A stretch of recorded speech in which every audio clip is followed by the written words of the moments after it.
Eh bien bonjour à tous, on se retrouve pour un nouveau point météo. On se retrouve pour faire un point sur le temps qui est attendu pour cette semaine et les prochaines semaines de ce mois de février, avec un temps calme, vous allez le voir, mais possiblement du changement donc pour les prochaines semaines de ce mois de février. Avant de commencer ce point météo, n'hésitez pas à liker et à vous abonner, c'est très important pour soutenir la chaîne. Et on commence comme d'habitude par les centres d'action, et vous pouvez le constater qu'on est encore cette semaine sous l'influence de l'anticyclone, donc rien à attendre sur le pays, c'est pour ça que je vais vous en parler très rapidement. On a une alternance entre matinée fraîche et après-midi un peu plus douce, comparé à ces précédentes semaines. Ça va faire du bien pour certaines régions quand même, notamment pour le nord-ouest, qui sont confrontés à de fortes inondations, des grosses inondations, donc les cours d'eau vont progressivement rebaisser, enfin, et ça va faire du bien de ce côté-là. Mais sinon, niveau végétation, il n'y aura vraiment pas grand-chose. Peut-être que pour la fin de semaine, en revanche, on va voir l'arrivée de gouttes froides. Ces gouttes froides, qui seront continentales, vont nous apporter un peu plus de froid. Mais vraiment, c'est la seule chose que ça va apporter.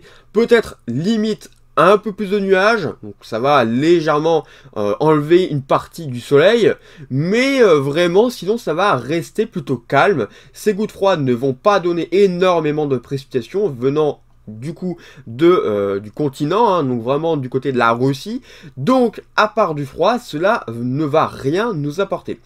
D'ailleurs, au niveau de ces gouttes froides, je tiens à préciser que si ces gouttes froides ne nous apportent rien, c'est tout simplement parce qu'ils ne sont pas chargés en humidité venant de la mer. S'ils viendraient de la mer, ces gouttes froides seraient alors très humides et c'est là où ça serait intéressant.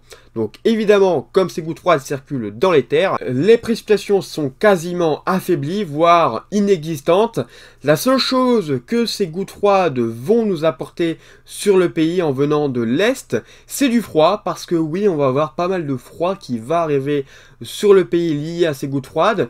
Donc au niveau des températures 850 hectopascales, vous le voyez que les températures vont nettement baisser à partir du week-end prochain. Alors bien sûr, c'est une baisse en altitude, ce que je vous fais voir, mais au sol, cela va également baisser, donc surtout en matinée où les températures vont devenir bien froides, notamment à l'est du pays. Alors cela dit, il y a quand même une chose à surveiller, c'est que si on a une goutte froide venant donc de la Russie, on pourrait avoir également la formation d'une dépression du côté de la Méditerranée, et celle-ci, avec donc l'humidité de la mer, pourrait provoquer de la neige, donc jusque le sud, hein, toute la partie sud de la France, pourrait avoir un risque de neige. Donc il faudrait vraiment surveiller au niveau de cette dépression qui va se former du côté de la Méditerranée, car c'est elle qui donnerait potentiellement de la neige donc sur le sud-est et le sud-ouest. Mais cela dépend encore d'énormément de paramètres et redemande à être confirmé évidemment lors de prochains points météo. Ensuite, il va quand même y avoir du changement pour les prochaines semaines, comme je vous le disais, et là on va aller voir au niveau de la stratosphère. Parce qu'au niveau de la stratosphère, on a une stratosphère qui est pour le moment assez ronde, assez normale. Finalement, on a un vortex polaire qui est assez concentré en un seul et même bloc. Sauf que, on va avoir du changement, on va avoir un réchauffement progressivement de la stratosphère, stratosphère qui va surtout se réchauffer depuis donc l'Asie, et progressivement ça va l'affaiblir. Cet affaiblissement, vous le voyez, ça va vraiment donner une forme très particulière à cette stratosphère. Donc évidemment, cela va considérablement l'affaiblir, et ça va continuer parce qu'un autre réchauffement stratosphérique va alors se mettre en place, qui va ensuite se développer encore et encore, pour affaiblir totalement, vous le voyez, le vortex polaire. Donc ce vortex polaire, évidemment, va ensuite avoir des conséquences sur notre pays, parce que qui dit un réchauffement, dit aussi un refroidissement pour notre pays, en tout cas pour l'Europe en elle-même. Donc évidemment, de gros changements pourraient alors avoir lieu pour la mi-février et la fin, encore pourquoi pas du mois de février. Mais donc, je vais vous faire voir le vortex polaire. Donc pour le moment, il est assez stable, vous voyez qu'il est encore vraiment bien regroupé en un seul et même bloc, sauf que, bon, on a quand même deux parties, mais ça va encore. En revanche, vous pouvez le constater, qu'on a de plus en plus de dépressions assez creuses qui vont se mettre en place.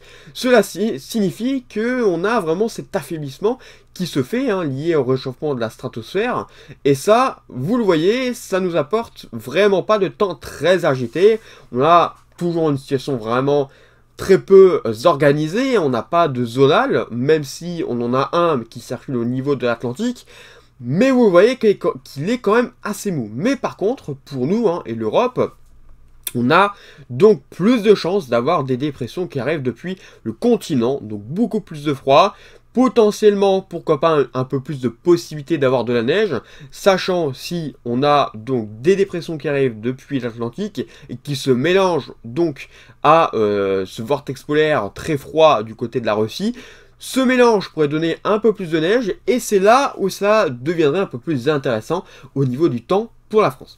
Bien sûr, tout cela est encore assez incertain et très loin d'être confirmé, mais c'est une possibilité donc pour la mi-février et la fin du mois de février. Donc un mélange zonal et ce qui se passe au niveau de la stratosphère et du vortex polaire.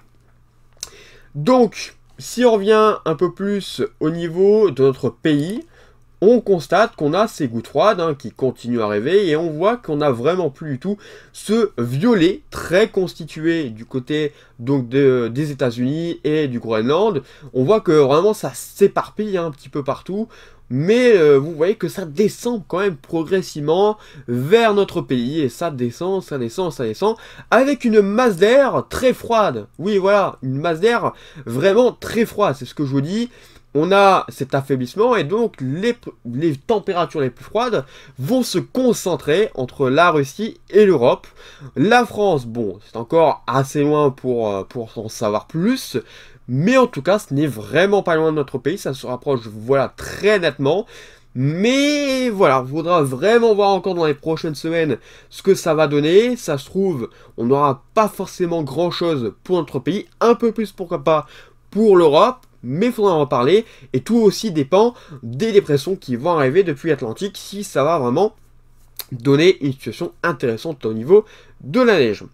Donc, évidemment, ces gouttes froides sont loin d'être confirmées, sont très instables au niveau des prévisions, on a énormément de changements entre les modèles, on n'a pas du tout d'accord hein, là-dessus, au niveau des modèles, au niveau des gouttes froides.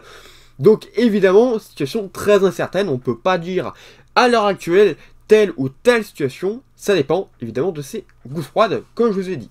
Et c'est pour cela que je veux vous en reparler prochainement dans un nouveau point météo. Et bien voilà, merci d'avoir suivi ce point et on se retrouve donc bientôt pour un nouveau point météo. Bonne journée à tous et une bonne semaine.